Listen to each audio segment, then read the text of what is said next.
Bon, eh ben, je me suis complètement fait spoil ma session de sophro de la soirée. Voilà, hein, merci. Bon bah tant pis, hein, voilà. Il n'y aura pas de vacances. Voilà.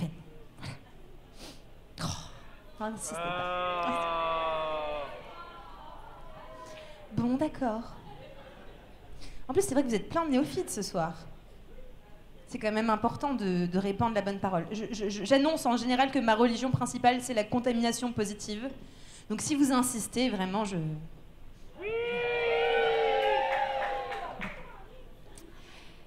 Alors je vais vous... En plus, ça va être très très bien parce que ça va complètement vous servir pour la suite. Petit disclaimer, après la suite, il y a l'entracte. C'est voulu. Les félins, félines, tout ça. Voilà. Vous allez imaginer que vous allez sur votre lieu de vacances. C'est bien, en plus vous pouvez vous projeter, hein, vous venez de traverser la saison des longs week-ends, vous avez peut-être même entamé la saison des mariages des copains, des copines. Voilà, donc les allers-retours en voiture, a priori, ou en train, vous connaissez. Ou c'est ce qui vous attend pour cet été, je vous le souhaite, si vous prenez des vacances. Donc imaginez que vous arrivez sur votre lieu de vacances, vous avez fait au moins 800 km, en voiture ou en train, parce que l'avion c'est mal. Et vous arrivez sur votre lieu de vacances et vous allez imaginer que vous posez tous vos lourds bagages, tu sais, la glacière, les fringues, les machins, les trucs, les costumes, parce que t'es un peu barré, que tu fais des trucs bizarres avec tes potes. Et tu poses tes bagages. Donc je vous invite déjà à lever très très fort vos épaules, très haut. Et relâchez. Voilà. On lâche les bagages. Et de là, on va prendre une grande inspiration profonde. Et sur l'expire, vous allez dire à haute voix... Vacances. On va le faire tous ensemble. Je dépose mes bagages. Je prends une grande inspiration. Vacances. Et alors là, ce qu'on peut observer, c'est qu'à minima, vous avez un sourire sur le visage. Or, la neuroscience nous explique que ce n'est pas parce qu'on est heureux qu'on sourit, mais parce qu'on sourit qu'on est heureux. Et en plus, votre cerveau ne fait pas la différence entre ce qu'il imagine et ce qu'il vit pour de vrai. Ça, c'est quand même un super pouvoir de l'espace. Et donc l'idée est de dire à votre corps vacances, d'un seul coup, toutes vos petites cellules à l'intérieur de vous, elles sont en train de boire des mojitos ou des Virgin Mojitos, se calme, sur le bord de la plage, en détente, bercées par le bruit des vagues. Donc, pour les personnes qui, dans l'assemblée, auraient une tendance à refaire leur liste de courses ou leur to-do list pendant que leur partenaire est en train de s'affairer à faire de son mieux et que ça ne marche pas parce que vous êtes en train de refaire votre to-do ou d'agencer les cases de couleurs dans votre Google Agenda et que vous avez peut-être un petit peu de culpabilité de ne pas être très réceptif et disponible à ce qui est en train de se passer. Vous prenez une grande respiration profonde. Vous dites pas forcément vacances à haute voix.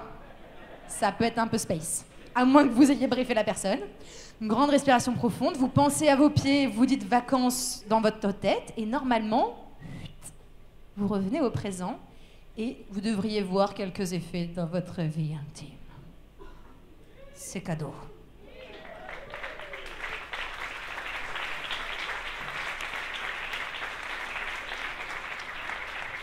Non mais je sens bien que vous n'êtes pas convaincus, mais je reçois des messages des membres du public, hein, me disant qu'ils ont essayé. J'ai des private jokes en commentaire sur Instagram avec tagué vacances.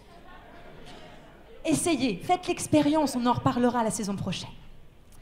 Bon, maintenant que vous êtes pleinement disponible et que vous avez pris des vacances et que vous êtes bien here and now, comme disent les Californiens, ici et maintenant, on va accueillir un témoignage très vibrant.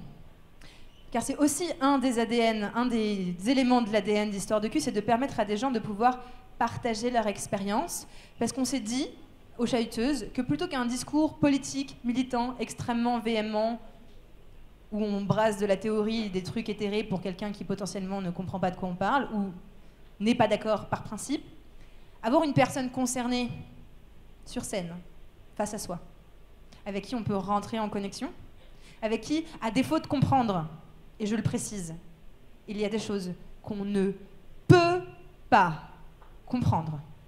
En tant que blanche, je ne comprendrai jamais ce que c'est que d'être une personne racisée. Qu'on se mette bien d'accord. Je ne comprendrai jamais ce que c'est d'être une personne homosexuelle ou une personne trans. Jamais je ne comprendrai parce que je ne le suis pas. Par contre, Je peux faire de mon mieux pour être une alliée et rentrer en empathie avec. Et c'est ce qu'on vous propose comme expérience ce soir. Je vous demande toute votre attention, toute votre bienveillance et un cœur grand ouvert pour accueillir le témoignage d'Alan. Il y aura... Attendez, excusez-moi. Je vais éviter de faire la même connerie qu'à chaque fois. Petit trigger warning. Il va être question de santé mentale, il va être question de violence sexuelle, il va être question de relations d'emprise, il va être question de transidentité. Et après, c'est la pause. Et il y a des félins félines sur le côté.